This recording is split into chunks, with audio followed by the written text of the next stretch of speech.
Hello बच्चों, कैसे हैं आप सभी। मैं आशा करती हूँ आप सभी लोग स्वस्थ और प्रसन्न होंगे। आज हम हमारा पाठ क्रिया यानी वर्ब को पढ़ेंगे और समझेंगे। आइए इसे प्रारंभ करते हैं। यह है अध्याय 10 क्रिया यानी वर्ब। क्रिया किसे कहते हैं? किसी भी काम का करना या होना पाया जाना क्रिया कहलाता है। जैसे रोना, हंसना, नहाना, टीवी देखना, यहाँ तक कि मोबाइल देखना, नहाना, खाना, सभी कुछ क्या है? क्रिया। कुछ क्रियाएं की जाती हैं और कुछ क्रिया स्वतः ही होती हैं। आइए इस पाठ को पढ़ना शुरू करते हैं। इन वाक्यों को हम ध्यान से पढ़ते हैं। वर्षा हो रही है, यह कुतुब मीनार है। हाथी गन्ना उखाड़ रहा है। यहाँ पर जो रंगीन वाक्य हैं वो शब्दों में क्या है? क्रिया है, क्योंकि ये किसी कार्य के करने या होने का बोध करा रहे हैं। क्रिया वाक्य का महत्वपूर्ण अंग है। कोई भी वाक्य क्रिया के बिना अधूरा होता है। बिना क्रिया के कोई भी वाक्य पूरा नहीं होता है। वाक्य में जिस शब्द से, इसीलिए हम कह सकते हैं कि वाक्य में जिस शब्द से किसी कार्य के करने या होने का हमें पता चलता है उसे क्रिया कहते हैं। जैसे पढ़ना, लिखना, खाना, पीना, नहाना, सोना, उठना, सभी क्रियाएं हैं। यहाँ पर यह बात ध्यान देने योग्य है कि क्रिया एक विकारी शब्द है, यानी इसमें लिंग, वचन, कारक, काल के कारण परिवर्तन आता है। लड़का पढ़ रहा है, लड़की पढ़ रही है, यानी यहाँ पर क्रिया बदल गई। क्यों? क्योंकि लिंग की वजह से यहाँ पर लड़का का क्या हो गया? स्त्रीलिंग लड़की। लिंग बदला तो क्रिया भी बदल गई। लड़कों ने गाने गाए, लड़के ने गाना गाया। अब वचन के हिसाब से भी यहाँ पर लड़कों ने गाए तो क्रिया बदली और लड़के ने गाया तो भी क्रिया बदल गई, यानी इसमें परिवर्तन आ जाता है। अब धातु। क्रिया का मूल रूप धातु होती है। मुख्य और सहायक क्रियाओं की वाक्य में निर्माण यानी वाक्य को बनाने में बहुत महत्वपूर्ण भूमिका होती है, जबकि क्रिया का मूल रूप क्रिया की धातु ही होती है। जैसे खा, पी, चल आदि। क्रिया की मूल धातु का प्रयोग अज्ञात वाक्यों में तू कर्ता के साथ किया जाता है। जैसे तू हंस, तू चल आदि। कर्ता। वाक्य में क्रिया को करने वाला उस क्रिया का कर्ता कहलाता है, यानी जो काम करता है वो उस क्रिया का कर्ता है। जैसे राधिका नाचती है, तो नाचती है क्रिया हो गई और राधिका क्या है? कर्ता। इस वाक्य में क्रिया को करने वाली राधिका है, अतः राधिका क्या है? कर्ता हो गई। तीसरा है कर्म। वाक्य में क्रिया का फल जिस वाक्य पर पड़ता है उसे कर्म कहते हैं। जैसे मुकेश पत्र लिखता है, इसमें क्रिया का फल पत्र पर पड़ रहा है। लिखने का फल किस पर पड़ रहा है? पत्र पर। तो यहाँ पर कर्म क्या हो गया? पत्र। अतः पत्र इस क्रिया में कर्म है। कर्ता और कर्म दोनों ही क्रिया के साथ आत्म वाले व्याकरणिक शब्द है। धातु से क्रिया का बनाना। धातु में ना जोड़ने पर क्रिया को बनाया जाता है। जैसे पढ़, पढ़ना, लिख, लिखना, उठ, उठना, खा, खाना, पी, पीना, रो, ना, रोना, बैठ, बैठना, हंस, हंसना। अगला है क्रिया के भेद। क्रिया के भेद कर्म के आधार पर दो प्रकार के होते हैं।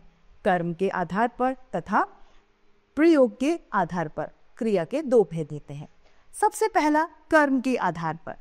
कर्म के आधार पर भी क्रिया को दो भागों में बांटा गया है। पहला अकर्मक क्रिया तथा सकर्मक क्रिया। पहला आता है हमारा अकर्मक क्रिया। अकर्मक क्रिया वह क्रिया होती है जिसमें कर्म साथ में नहीं होता, यानी कर्म का लोप पाया जाता है, वह अकर्मक क्रिया कहलाती है।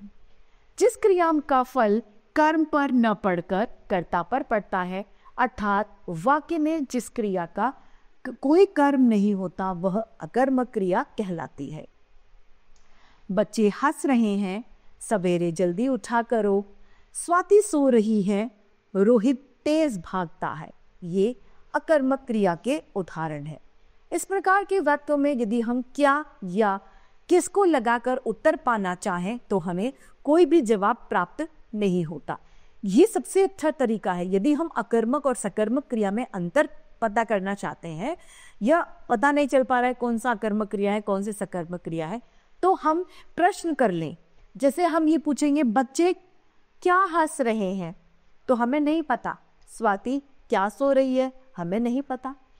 इसका कोई जवाब नहीं मिलेगा यदि हम क्या लगाकर प्रश्न करें तो। अतः जिसमें हमें जवाब न मिले तो वह अकर्मक क्रिया है। दूसरा है सकर्मक क्रिया। जिस क्रिया का फल कर्म पर पड़ता है उसे सकर्मक क्रिया कहते हैं। या फिर हम कह सकते हैं कि जिस क्रिया में फल साथ में हो, वह कर्म साथ में हो, वह सकर्मक क्रिया कहलाती है। जैसे अंजलि ने काम कर लिया, तो अंजलि ने क्या कर लिया, उत्तर क्या आएगा, काम कर लिया। ड्राइवर गाड़ी चला रहा है, ड्राइवर क्या चला रहा है, गाड़ी। यानी हमें प्रश्न पूछने पर इनके उत्तर मिल रहे हैं, अतः ये सकर्मक क्रियाएं हैं। इन प्रकार के वाक्यों में कर्म की अनिवार्यता बनी रहती है। इसमें क्रिया से पहले क्या जब किसको लगाकर प्रश्न किया जाए तो हमें उत्तर अवश्य प्राप्त होगा। सकर्मक क्रिया के दो भेद होते हैं, एकर्मक क्रिया तथा द्विक्रमिक क्रिया। एकर्मक क्रिया वह होती है जिन क्रियाओं में एक ही कर्ता और एक ही कर्म होता है, वह एकर्मक क्रिया कहलाते हैं। जैसे तरुण लेख लिखता है, तरुण कर्ता एक है और क्या है, कर्म भी एक है। गीता ने फिल्म देखी, कर्ता एक है और फल भी एक है। यानी ये सभी एकर्मक क्रिया के उदाहरण हैं।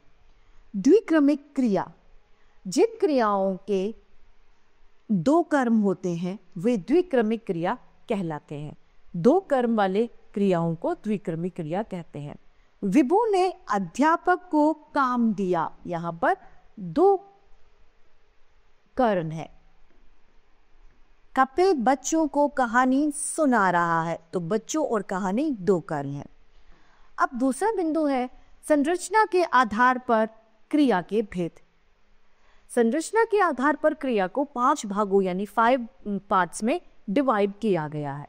पहला सामान्य क्रिया, दूसरा संयुक्त क्रिया, तीसरा नाम धातु क्रिया, प्रेरणार्थक क्रिया तथा पूर्वकालिक क्रिया, यानी 5 भागों में बांट दिया गया।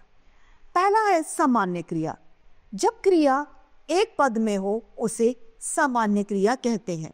एक क्रिया वाले पद को सामान्य क्रिया कहते हैं। जैसे माया बाजार गई, यह आम का पेड़ है। इन वाक्यों में क्रिया एक पद में, अतः यह सामान्य क्रिया का उदाहरण है। दूसरा है संयुक्त क्रिया। जब दो या दो से अधिक क्रियाओं से बने क्रियापद एक क्रिया के रूप में प्रयोग में किए जाते हैं उसे संयुक्त क्रिया कहते हैं। जैसे कि बढ़ई कुर्सी बना रहा है और प्रतिभा नाच रही है। इन वाक्यों में बना रहा है और नाच रही है संयुक्त क्रियाओं का उदाहरण है। बना रही है, बना रहा है क्रिया 3 क्रियाओं बना, रहना और होना क्रियाओं से मिलकर के बनी है। जबकि नाच रही है क्रिया नाचना, रहना और होना क्रिया से मिलकर बना है, अतः ये संयुक्त क्रिया के उदाहरण है। इसमें पहली क्रिया मुख्य क्रिया, कुर्सी बढ़ई कुर्सी बना रहा है, मुख्य क्रिया है बना रहा, और रहा है सहायक क्रिया है। प्रतिभा नाच रही है, प्रतिभा करता है, नाच रही है, नाच मुख्य क्रिया और रही है सहायक क्रिया, यानी इसमें 2 क्रियाएं हैं, अतः ये संयुक्त क्रिया का उदाहरण है। तीसरा है नाम धातु क्रिया। संज्ञा, सर्वनाम तथा विशेषण से बनी क्रियाएं नाम धातु क्रियाएं कहलाती हैं। जैसे किराएदार ने मकान मालिक का घर हथिया लिया और मैंने अपना कोट रंगवाया। कुछ सामान्य क्रियाओं के प्रकार हैं संज्ञा से नाम धातु क्रियाएं, जैसे रंग का रंगवाना, सिल का सिलवाना, हाथ का हथियाना, टक्कर टकराना, शन शर्माना, आलस अलसाना, झूठ झुठलाना, चक्कर चकराना, फिल्माना। सर्वनाम से नाम धातु क्रियाएं अपना अपनाना, अपनापन, मैं मिमियाना। विशेषण से नाम धातु क्रियाएं गर्म गरमाना, ठंडा ठंडाना, लंगड़ा लंगड़ाना, दोहरा दोहराना, साठ साठियाना और लज्जा लज्जाना। अनुकरणीय शब्दों द्वारा नाम धातु क्रिया खटखट यानी खटखटाना, झनझन झनझनाना, किटकिट किटकिटाना, भुन भुन भुनभुनाना, ठप ठप ठपठपाना तथा हिन हिन हिनहिनाना है। प्रेरणार्थक क्रिया जब कर्ता स्वयं कार्य न करके किसी अन्य को काम करने को प्रेरित करता है, उस ऐसे वाक्य में प्रयुक्त क्रिया प्रेरणार्थक क्रिया कहलाती है। जैसे माँ धोबी से कपड़े धुलवाती है, स्वाति तोते को आम खिलाती है।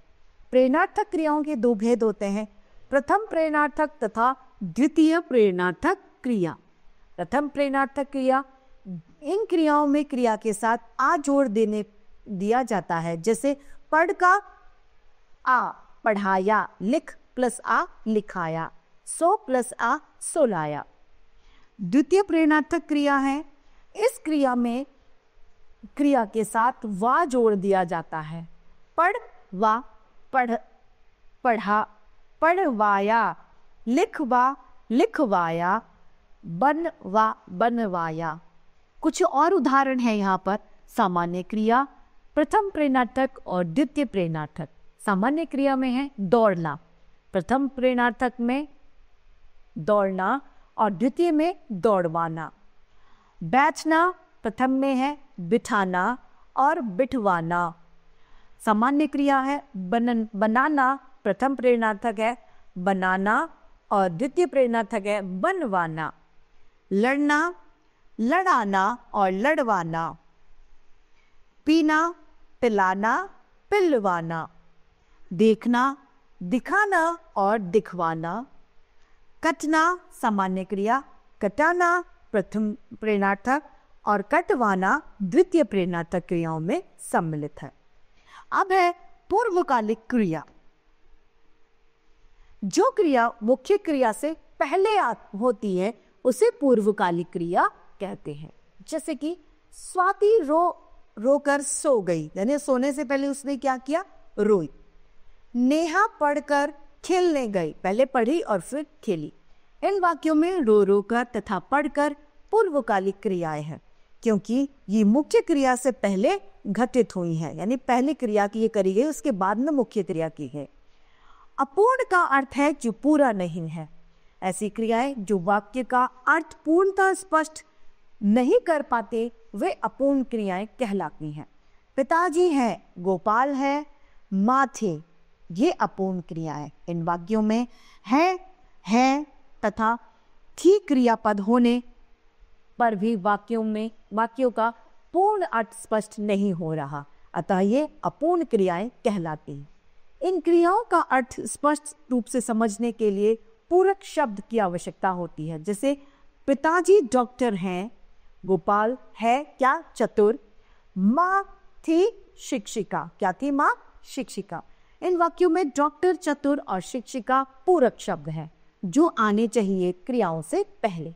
इसी के साथ ये पाठ समाप्त होता है। आइए संक्षेप में इसे दोहरा लें।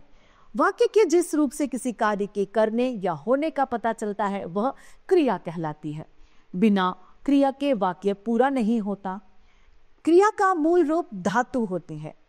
कर्म के आधार पर क्रिया के दो भेद होते हैं, अकर्मक क्रिया तथा सकर्मक क्रिया। सकर्मक क्रिया के दो भेद होते हैं, एक कर्मिक क्रिया तथा द्विक्रमिक क्रिया। प्रयोग यानी संरचना के आधार पर क्रिया के 5 भेद होते हैं, सामान्य क्रिया, संयुक्त क्रिया, नाम धातु क्रिया, प्रेरणार्थक क्रिया तथा पूर्वकालिक क्रिया। तो इसी के साथ हमारा ये पाठ क्रिया समाप्त होता है। मैं आशा करती हूँ सभी को यह पाठ भलीभांति रूप से समझ में आया होगा। आज के लिए इतना ही, फिर मिलते हैं। धन्यवाद।